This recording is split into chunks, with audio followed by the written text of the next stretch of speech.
ya émission Oyo. Thomas Lubanga, président ya mouvement ya CRP, Yemoko Asengi cessé le feu, a déclaré le 14 Oyo. T'observer depuis le 14 Basali mouvement mon côté na terrain, il y a batak intempestive ne ba mesana kosala salango. Je crois que Tokokota na Mozindo pour nous informer na ba téléspectateurs à Genor TV pourquoi Thomas Lubanga le loka kande a poni nzela cesser le feu. Depuis tout ce temps, gouvernement a lancé plusieurs fois un message et pas ya Thomas Lubanga abimanaza mana batunaye mais aboyaki pourquoi et salami kaka na moment oyo.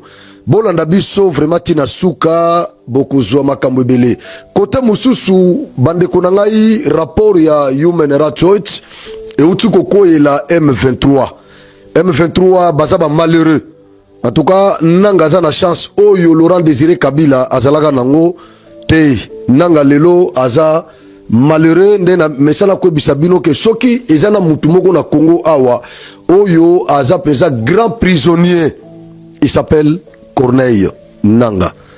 Na ko évoquer ma question wana au cours ya émission yo, bo sala comme d'habitude, bo liker, bo commenter, bo sala biso plaisir ya ko partager lien ya émission yo. Balinga mina biso ya Genor TV, bo sala ndenge bo mesana ko sala et sala nga plaisir ta na monaka. Bo za vraiment actif na ba émission na biso, ko commenter, ko partager et ça la pena plaisir. Alors, nazo kende nanu na pocho na Monga Fula bande kona biso ya na quartier Kindele na Monga Fula na quartier Kindele na pocho nazo kende nanu kote wana eza kwe o na ebi peza mingite kisasa eza munene. Je suis pas censé koyeba Kinshasa nyoso mais bandego nyoso bazana isasa baibi ebele baibi biso. Alors tant ba monaka mouvement moko suspect na bakwe na bango ba contactaka biso. Alors rezana ndeko moko a contacté biso atindi message na ye otokotanga et puis naza pena message mususu na kotanga ngo avant n'aborder moi ba question oyo na prévoir pour nabino on a tout ko présenter na prélude ya émission yo. Bonjour, la parole des sans voix. Molobeli Yamboka na yeko ibisayo biso awa na Kinshasa na commune ya Monga Fula quartier Kindele tozali menacé makasi et pas ya la police ya point chaud. Je crois que tango nazo tangango bazo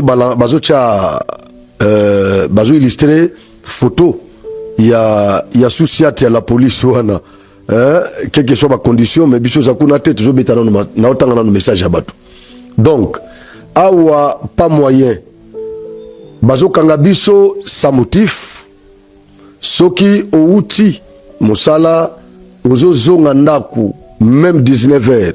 Soki okutani kaka na ba policier ya point chaud oyo eza dirigé na commandant Feli. Il faut bakanga yo kaka.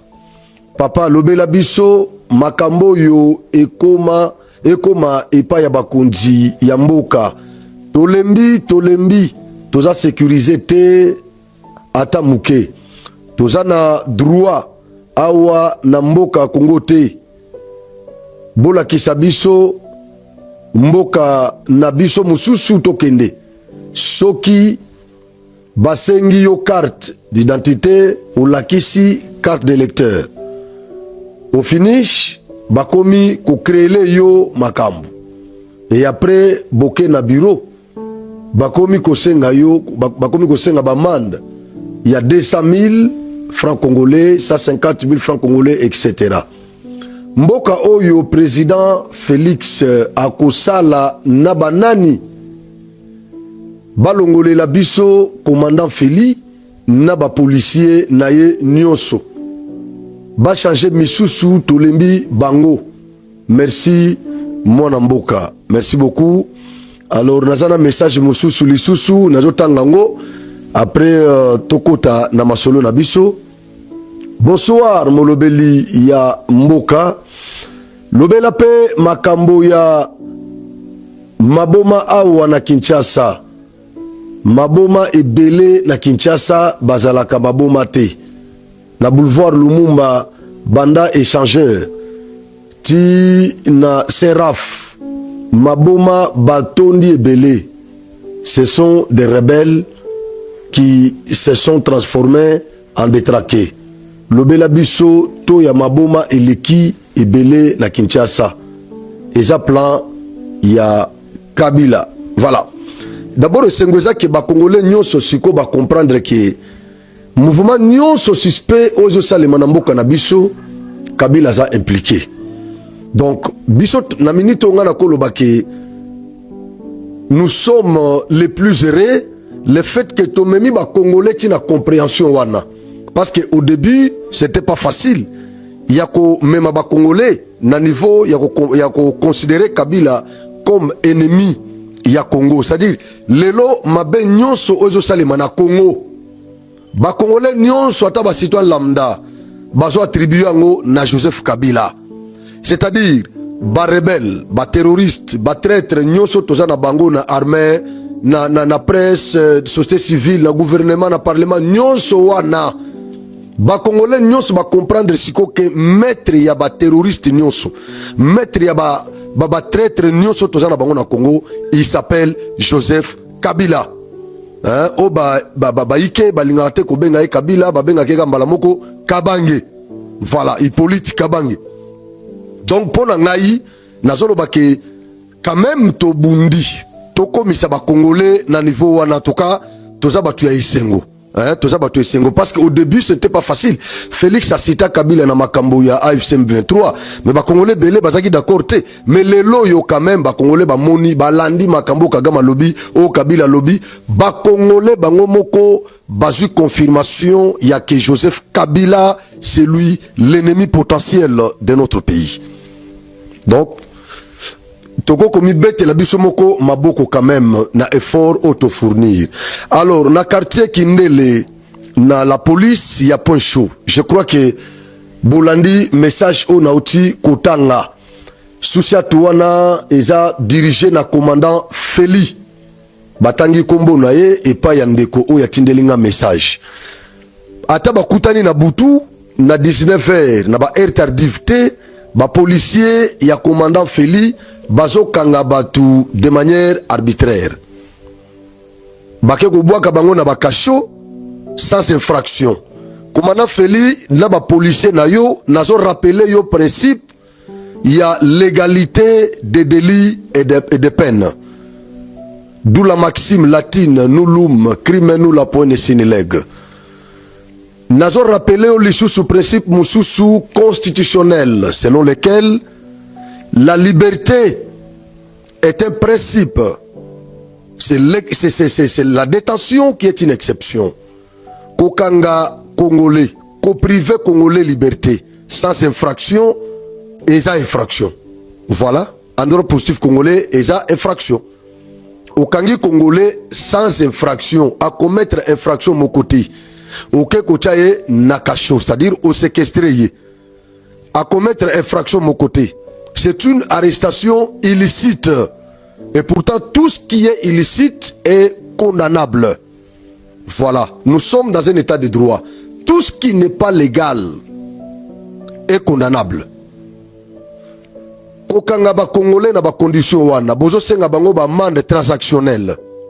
Pour avoir commis quelle infraction? Okangi Congolais na 19h. Bake kosala cop. Bakomo zonga na ndaku. Est-ce qu'il y a-t-il une loi dans ce pays Oyo et prévoir infraction ya kozonga na ndaku na 19h. Oyo vraiment ériger le fait ya kozonga na ndaku 19h en infraction. Est-ce que loi wana eza na mboko yo ezate? Lokola ezate, c'est que peine nangope ezate. Donc il n'y a pas une infraction comme ça qui est prévue. Peine moko pete eza prévu na sens wana. Alors, kokanga ba Congolais, ko tracasser ba Congolais, et pourtant la police n'est là que pour protéger les Congolais et leurs biens. La police n'est pas là pour tracasser les Congolais. La police congolaise, vous faites la honte de ce pays. Vous faites la honte de ce pays. Vous êtes là pour nous protéger. Nena vandi awa, bozo batelangai, soki lelo nasala yango na butu na butu na balabala moko ya Kisasa na butu ezali na ba air tardive quand ndenge ezalaka pe moi libanga à l'époque hein na ozonga palais na kutana na ba gendarme à l'époque na kutana ba gendarme bazaki na patrouille babandi ko landa ngai tout ça na kimi na koti batinel na koti na bimela tout ça akibatama na toilette moko boye bakoti pe na lopango na senti pe na ke bazana na moni déjà en danger ke bako ramasser ngai ngamo na ko bimambala moko na bandi ko rie na bano seka ah mais commandant na bango amoni au suspect mais peut-être au seganini j'étais encore trop petit peut-être au seganini bango mo pe ba comprendre ngote atuni yo au seganini o kimi après to kangi ko morie na ibisi bango akasa ke boza ba bandi ideka ke yelingai na ibisi bango na kanisa ki boza ba bandi yango na kimaki mais tango na batami na ko mona ke baza ba soda mboka baza baza na mission ko protéger ngai quand même nazozonga na ndako na air tardive mais baza na tenue ya Zaïre eza tenue ya mboka na biso donc boza na mission ko protéger ngai bomema ngai na palais obi ke commandant Maël Bungaye babano luka bakanga ngai batracasser tout ça ba comprendre que ce petit connaît ses droits ba mema ngai ti na palais ba beti porte batuni abino azalakao na koti pour ce moment donc ce que obi ba droit na yo je crois que ba soda me ba policier ba ko respecter yo alors bandeko oyo ba bwa kimbela epa na biso to sengela bango na ba kondi ya la police. Nous sommes dans un état et non dans un état de non-état. L'autorité de l'État doit se faire sentir dans tous les coins et recoins de ce pays, de toutes nos villes. Tous les Congolais partout, même dans la forêt équatoriale, les Congolais doivent sentir l'odeur de l'autorité de l'État. Nous ne sommes pas dans une jungle, nous ne sommes pas dans un état de nature, nous ne sommes pas dans un état police. Nous sommes dans un état de droit. Et donc, l'odeur de l'autorité de l'État doit se faire sentir partout au Congo. Hein? Commandant Feli, je crois que Pogo Kambela Nabiso, Benda ba policier na matoi, parce que Bele Bazabano bo ramasser, Moussou Bazay Bakulu na Bachege bo ramasser bango, beaucoup de monde en service à la police, bazo comprendre tes missions, il y a ba policiers zanini. Protégez-nous, la police congolaise, protégez-nous et nos biens. Hein? Voilà. Alors, Nautiko Loba Awa, na prélude, il y a émission Oyoke. Thomas Lubanga, Yemoko a proclamé cesser le feu na Ituri. Lubanga Kashama Boka Bambela Awa, gouvernement Boka Bambela, Thomas Lubanga Andimati, hein, ko déposer Minduki. Mais qu'est-ce qui fait que les lots, Thomas Lubanga a kondima ko déposer Minduki? Kalate awa na uti ko beta pe masolo na place oyo. Minduki ya Thomas Lubanga na ebisa bino awa autrefois. Ki utaka place mususu te et utaka ne dans Ouganda. Tout ce que Thomas Lubanga fait na Ituri, il a le soutien de l'Ouganda. Na beta masolo na place oyo. Je sais ce que je dis. Le loyo gouvernement congolais a quelque signé un protocole d'accord na gouvernement ougandais. Gouvernement ougandais sous pression américaine. Andimi ko signé ba korwana na gouvernement congolais ba sécuriser ba frontière na biso. Lokola ADF oeza kotoyo na mouvement SRP ya Thomas Lubanga. Bazaka soutenu na Ouganda. Ouganda yemo konde mutu a intimé ordre na serpe ba arrêté na ba menace na bango bazo sala sur les populations civiles na Ituri. Ndenge moko pe côté ya Kivu. Tango ka Kagame a intimaka ordre na M23 bomona kambala moko M23 baniko se retirer bomona ka M23 sali ba communiquer ya cesser le feu nyoso wana. Donc ezandenge moko c'est-à-dire M23 Turaneo, Redi Tabara, bazaba groupes armés, il y a Rwanda, où ils sont soutenus par les Rwandais. Ozui ADF Nalu, Ozui Serpe ya Thomas Lubanga, et ça groupes armés, il y a Ouganda, baza soutenu par l'Ouganda. Mais bango nyonso bazo bunda na Congo. Alors qu'est-ce que Fachi a fait côté à Nord Kivu? Abouakisa ba M23 aloba na biso a plusieurs fois que yé akosolola na maître ya ba M23 parce que ba M23 AFC et tous ces groupes là baza ba supplétif ya armée rwandaise baza ba pantin baza ba marionnette Facha loba lobango plusieurs fois et les autres confirmant déjà na ba ordre oyo Kagame a intimaka na ba groupe wana M23 AFC machin bomo naga soki Kagame lobby mbala moko bango ba komi fragilisé.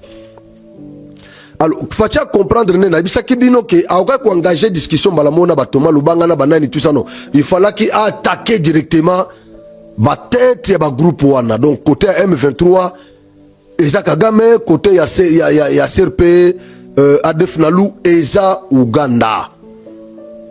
Koto yo a Fongoli, discussion na Rwanda, na Amérique. Ako Rwanda Kagame, abanako devie souka nango, ayeko sine yango, bako Rwanda e kanga Kagame na Kingu. Siko bitumbe komi entre l'Américain na Rwanda. Fachi aza pembeni. Mikolo osa sou bakou de gelte contre le Rwanda. Rwanda na komi Kagame na kombi lobela. Bitumba entre les Américains et les Rwandais. Fachi a s'occupé ce qu'on a Museveni. Donc à ça pesi Kagame mu Congo parce qu'il y a déjà que assez amemi Kagame ti na niveau ko signer d'accord. Ce quoi que pas Museveni a convaincre Museveni a memi délégation et pas Museveni ba signer ba protocole d'accord oyo et je tourner pe autour ya pe ya économie na biso nyonso wana. Donc Kagame a lié Museveni pe a lié. Et Museveni sous pression américaine, c'est-à-dire que nous sommes signé na Museveni, les Américains vont intervenir. Museveni a comprendre que pour le moment, Tshisekedi est le protégé des Américains. Donc, Azana Chomu soutien, voilà pourquoi il faut dembe la quota Tshisekedi, de sorte que a bénéficié au lieu à Kende Kota Kagame, ou déjà a mal vu na scène internationale. Kagame a sous la crédibilité. Kagame a une crédibilité na scène internationale. Museveni a comprendre que si on a dit Kagame ngaïpe na ko kozwa ba sanction na utu ko briguer manda mususu lokuta awa tikaga na kende kotoyo alors nazo pe soutien ya ba américain. C'est ça le problème. C'est ça le problème. En droit international, il n'y a pas des alliances sans intérêt. Il n'y en a pas, ça n'existe pas. En droit international, ça n'existe pas. Toute alliance en droit international est basée sur les intérêts. Museveni, pour le moment, il trouve ses intérêts en RDC avec Félix Tshisekedi. Avec Félix Tshisekedi. Et donc, c'est Museveni. Retenez ça jusqu'à votre mort. Que décision Oyo. Thomas Lubanga Azuna Ituri. Et ça, sur base, il y a injonction directe. Il y a Museveni, na CRP, il y a Thomas Lubanga, nde bayokani. Balobi, ba proposer na gouvernement congolais, na cadre toujours, il y a cessé le feu na bango au bazu unilatéralement, tout ça. Ba proposer un pré-accord. Na gouvernement congolais, oyo, médiation nango, et kozala na Uganda. Ba pesa Uganda. Alors, je me pose la question, pourquoi Thomas Lubanga a proposé Bisso Museveni à jouer médiation na pré-accord où il a proposé. Qu'est-ce qui se cache derrière? Parce que nous sommes en politique internationale. Le conflit n'a pas est déjà conflits armés internationaux. Même il y a Kivu, même il y a Ituri. Parce que Museveni a cité dans ma rapport rebellé, il y a ONU, na Kagame. Donc, il y a déjà un forum. Il y a conflits armés internationaux. Alors, il y a beaucoup de méandres. Il faut te comprendre pourquoi Thomas Lubanga, de manière unilatérale, a proclamé cesser le feu, Kakaye Moko a désigné Museveni comme médiateur naba dialogue au Yemoko a proposé.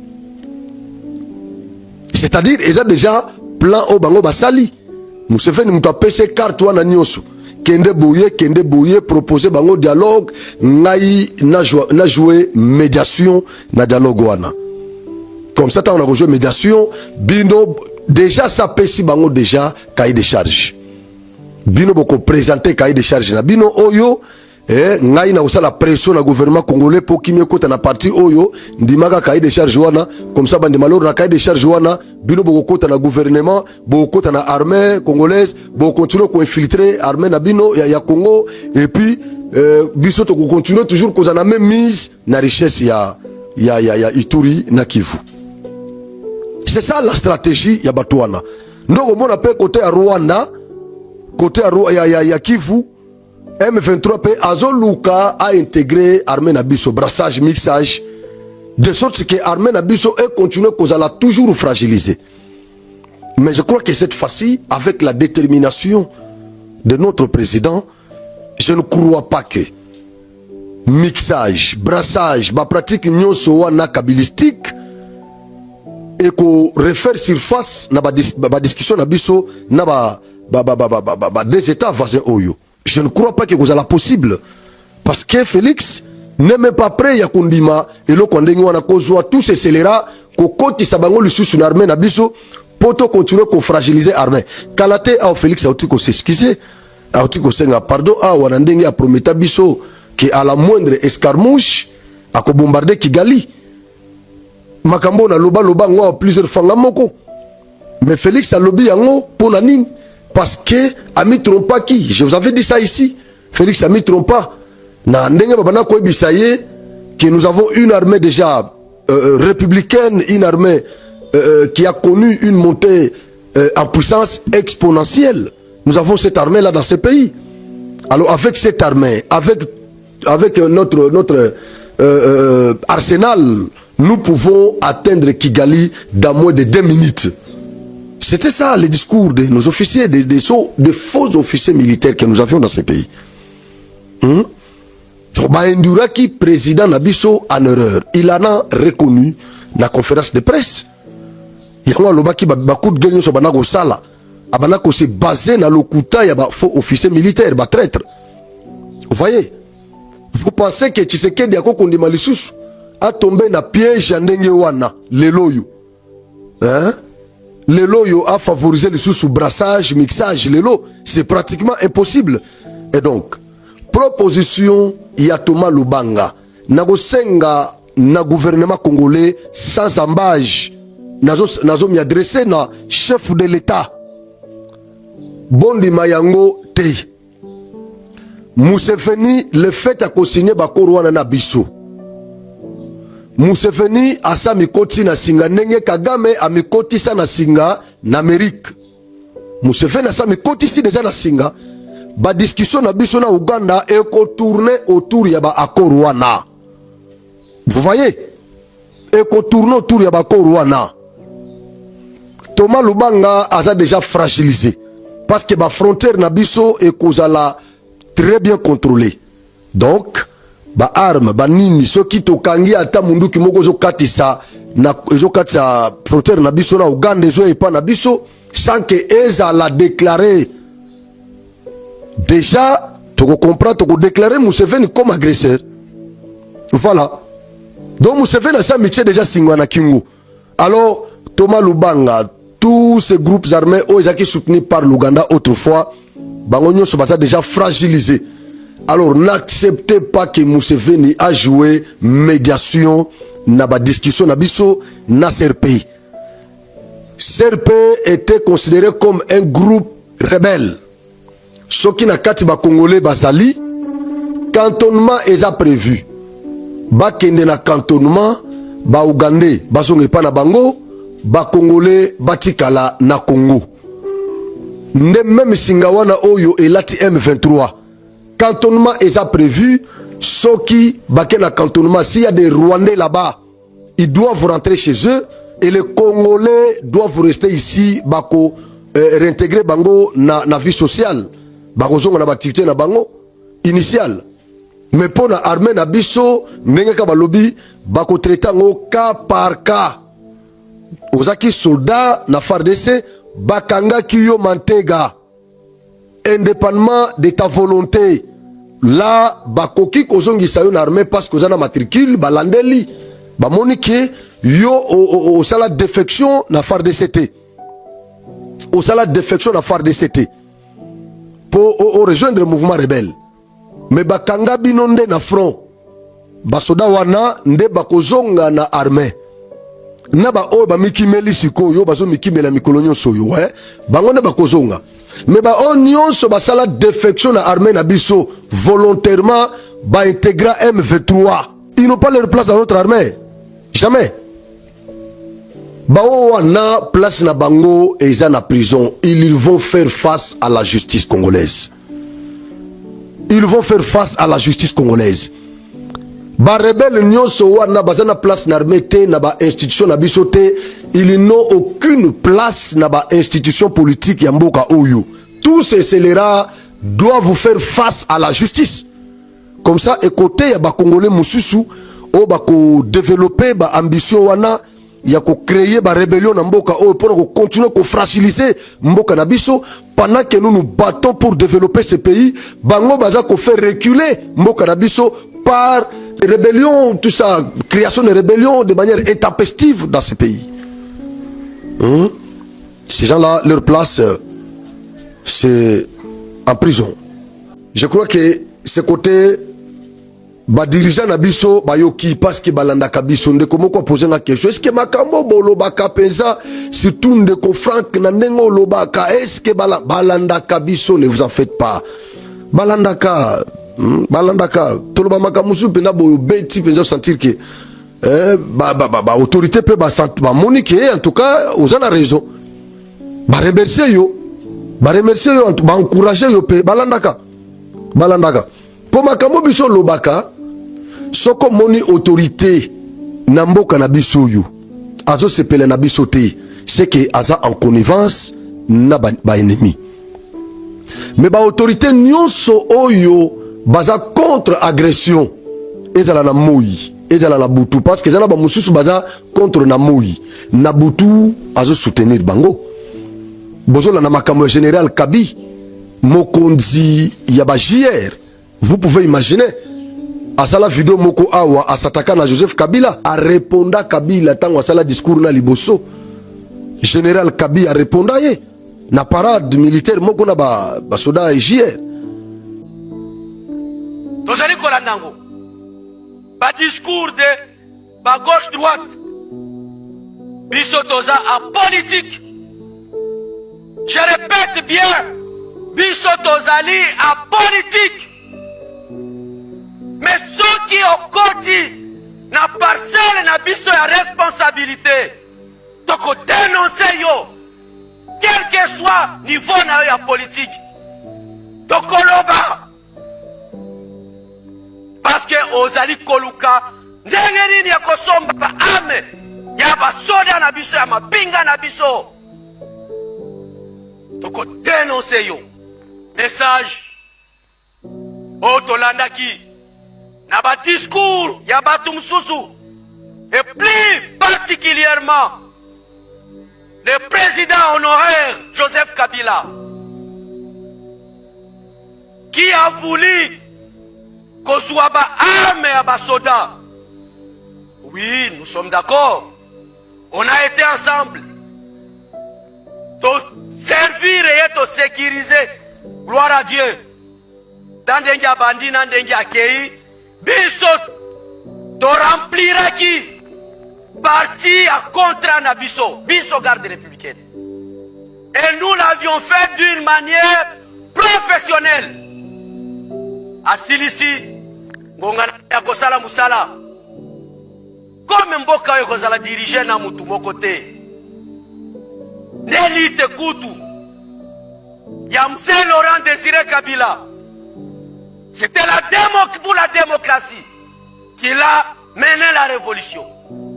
Ngongana ye eleki lelo azali président mususu tango aye biso tosigneli sous contrat na ye Zambe tata asalisa biso 5 ans ya liboso euti koleka sans problème.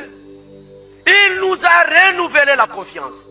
Et lelo biso tozali susu na ye tokokoba akokoma na suka manda na ye et puis na lobi yango akokoma na répéter je défie qui que ce soit tokokomisa ye na suka ya manda na ye et oyo akoya sima soki epe a renouveler biso confiance me na yebi biso baokabi oyo tokozala suite tokoli bajouer na ngata musu bango nde bakozala bakosigner contrat. Vous allez continuer jusqu'à la fin. Nous sommes la garde républicaine. Dans une couleur politique à mon côté. Par contre, tozali kotosa mibeko ya constitution et pesibiso mission. Est-ce que toyokani? Na lobby di kambo ya recrutement. Na ndenge ya se. À la gère, ça ne passera pas. Mais imaginez mon lobby na moi. Biso to toyoki. Mais lelo yosikoyo. Na ba manevre balinga basala pona ko chauffer minduki na bango na stade des martyrs nzoga nde bazali na plan machiavélique na sima lelo yo aza auditionné na ba service na biso et renseignement. Vous voyez bozui chiwewe awa ti devant son église chiwewe a témoigné amour o yaza nango per reconnaissance envers Félix. Likolo c'est Dieu mais na mokilia wa c'est Félix. Alors tous les jours eza na batumi balé na kotika na ko trahir bangote. Amen. Batumi balé. Nto ali boso nzambe. Na koki ko sala ba erreur nyonso ya mokili. Mais ko trahir nzambe. Amen. Yani balé papa. Béton. Amen. Amen. Béton. Fati, président, jamais. Jamais. Maman, t'as wana. Namanda moko. Wapete. Namanda moko. Amen. Après c'est quand tu vas cette étoile. Trois étoiles. Après c'est quand les morceaux. Attendez. Après c'est un balai. Attendez. Après c'est un sac. C'est homme. Jamais, jamais. Wana, Sojoko Silika, je m'en fous. Amen. Toi, papa, à côté de ça, j'ai des brigades. À côté de ça, j'ai des brigades. À pomper mon corps. À pomper à mi balai. Non. À pomper. Et puis à tout, est-ce que ça a mon sous-soya? Il y a un sous.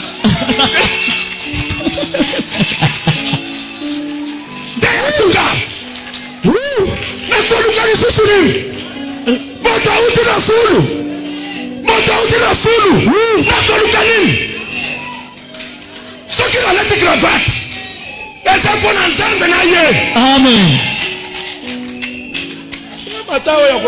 Même matin oyo koyoka matin ya oyo asiliki na koyebisa ye papa je m'en fous asiliki ya pardon non po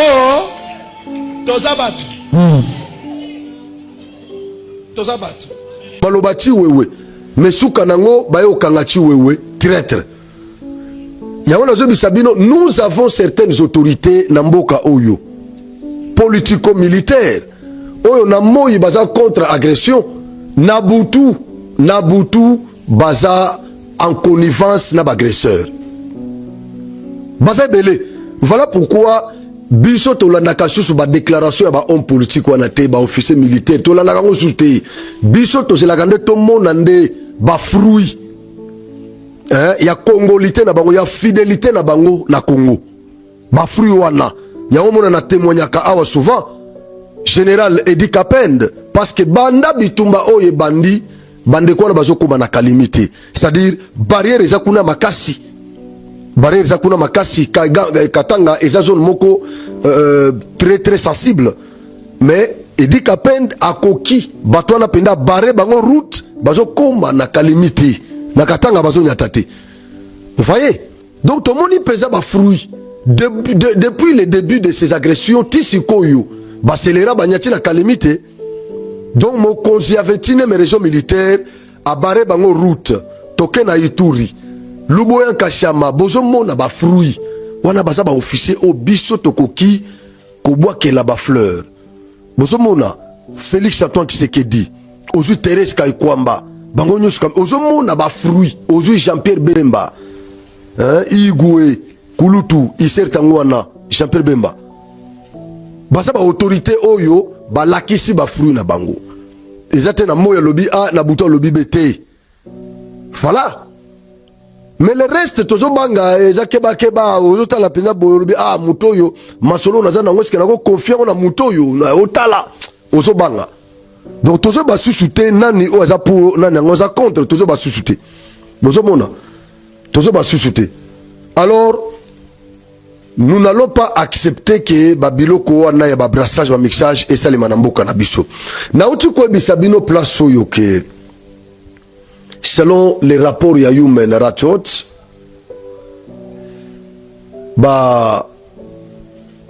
sali ba révélation moko très très très grave contre les M23 contre les M23 na prise ya Uvira mois kaka o baselera ya M23 basala na Uvira.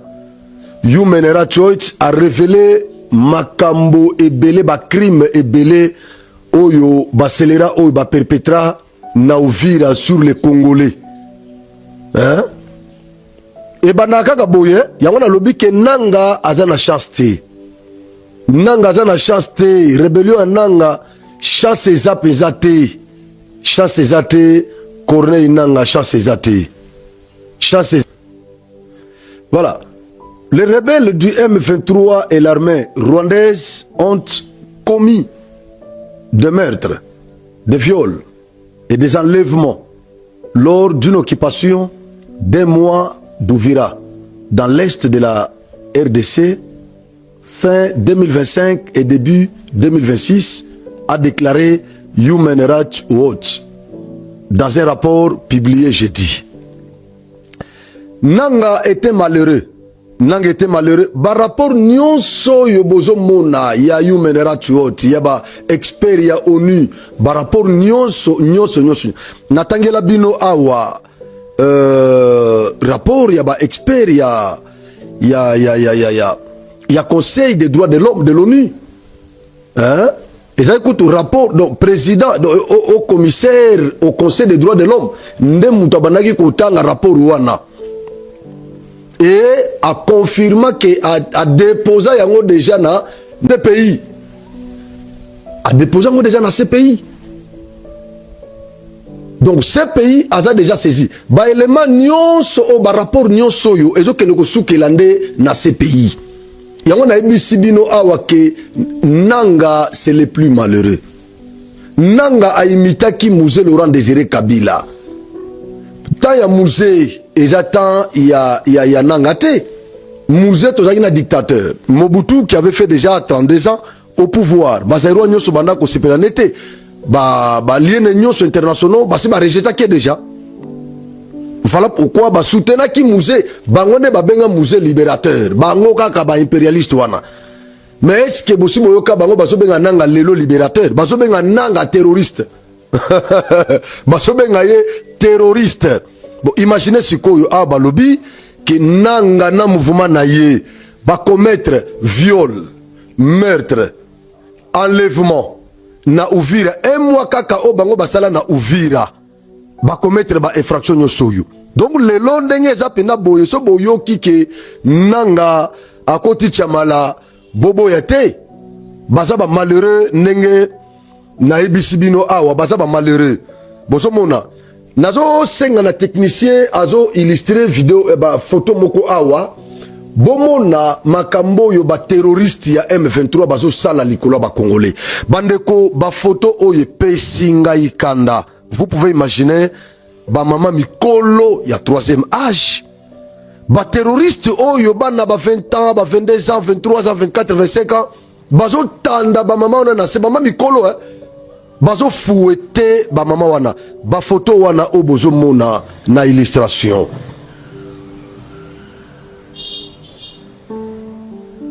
Imaginez-vous bandeko na ngai, imaginez-vous, est-ce que biso ba bantu, biso penza ba bantu, est-ce que toko vraiment ko s'arroger courage ya kozo ba foué na maboko pena ko fouetter ba mama ya ajo ba koko na biso bazo fouetter bango boye. Vous pouvez imaginer nyonso yo eza commis par les terroristes du M23. Siko yo bokoloba ke rapport ya Human Rights Watch, bokoloba ke rapport ya ba expert ya ONU, ya Conseil de sécurité des Nations Unies, ya ba expert ya Conseil des droits de l'homme des Nations Unies, nyonso wana eza lokuta nanga Bertrand Bisimwa ozui Steve Wembi ozui nano Laurence Kanyuka bango bazana raison. ONU azana raison te, biso nyonso tozana raison te, mais eloko siko na mituna ka bato ba miranda compte na makambo basala kato ezaka nini tango bazo sala ba crime oyo bazo mi filmer basala ka nini to betela bango maboko ke bazana rigueur bango baza ba libérateur bo libérateur olie ba yela biso mibeko ba na loi ba sanctionner biso sur base ba loi non bango ba yeli biso fimbu na 21e siècle. Ba acte o eza condamné na ba instruments juridiques internationaux ebele tolongo lanu o ya biso ya awa mais ba instruments juridiques internationaux ebele ezo condamné torture parce que constitution tamso ba ko respecter ngote mais tozana ba instruments juridiques ebele internationaux o eza ko condamné ba torture mais tango zo mona ba scélérat oyo baza ko torturer basi o biso toujours respecter bazo sala bango bongo siko mibali na bana. Alors il y a un rapport oyo et cloué bango les susu. Toza na bino ba rapport wana zo ya kaka ba rapport ngozo ya suka nango bo mo na place bo sukela. Alors na otiko lo ba awa na prélude il y a émission que Trump a ko za na Kinshasa na mois de décembre il y a année où il y a 2026 oyo c'est sur l'invitation de Félix Antoine Tshisekedi Tshilombo. Basource pro-gouvernementale et confirmé information Oyo. Et puis un autre élément, Bakoya ko inauguré une immense ambassade américaine. Ils appellent un programme, il y a inauguration, na yango, na koya, il y a Trump, na Congo. Ce qui, je crois que ça sera une bonne chose. Toyamba déjà le roi de Belge, Namboko Youssouf Fachi. Toyamba déjà Pape François Namboko yo avant le wanaye toyamba déjà Namboko yo lelo soki ba ibisibino que Trump a kozala awa boboya Macron asaya déjà awa donc ba grand nyonso ya monde toyamba bango déjà awa je crois que kozala lelo comme malamu c'est-à-dire ambassade oyo ya munene ya Amérique et kozala awa na Congo hein na Rwanda ambassade ya Amérique za susute na Uganda ezala susute ozomona etikali na Kenya awape ekozala c'est-à-dire une immense ambassade américaine ekozala na Congo awa. Je crois que andori ya wana base militaire ya américain nazoka solo wana ya base militaire américain ya américain ekozala pe na Congo awa tozoka solo wana nyonso tokoloba bravo na Fachi tokoloba pe na bravo na Fachi oyebi ki Trump même na premier mandat na ye abimate abima penate en Afrique awa aya en Afrique pesate d'abord ye na ba africain ba coopérer mingi te mais il y a un africain quand même où il y a mis Trump dans niveau il y a ko croire na ba africain pe ko sala mo ba partenariat na ba africain ko ya pe en Afrique. Il s'appelle Félix Antoine Tshisekedi, l'homme le plus formidable. Toujours c'est là Trump na décembre toujours c'est na décembre donc Kagame na banguna na biso nyoso ba okufa toujours c'est na décembre en tout cas Merci beaucoup na bandeko nyoso oyo ba landi biso na émission oyo.